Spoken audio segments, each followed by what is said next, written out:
নরম।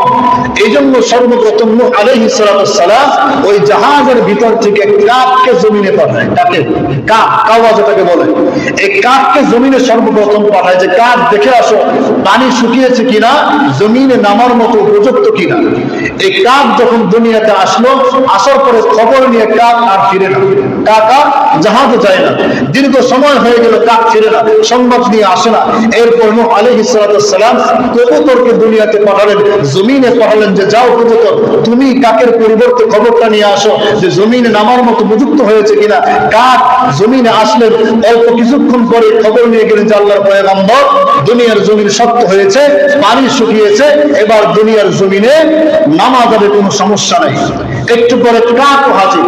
কাক আসার পর নূহ পয়গম্বর জিজ্ঞাসা করলেন, কাক তোমাকে দিলাম খবর আনার জন্য জমিন শক্ত কিনা, পানি শুকিয়েছে কিনা, তুমি খবর নিয়ে আসলে না, কারণ কি? কাক বলে, আল্লাহর পয়গম্বর বেয়াদবি মাফ করবেন, আমি যখন দুনিয়াতে নামলাম, নামার পরে দেখি গরু মরা। কি মরা?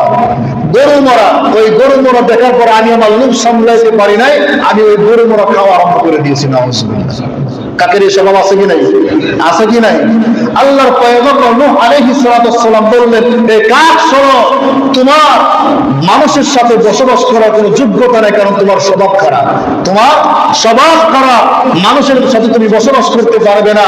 আর কবুতরকে বলে দিবেন, কবুতর কিয়ামত পর্যন্ত মানুষ নিজে থাকার জন্য বাসা বানাবে, ঘর বানাবে, বাড়ি বানাবে, আর তুমি কবুতর তোমার জন্য ছোট্ট একটা বাসা তারা বানাবে।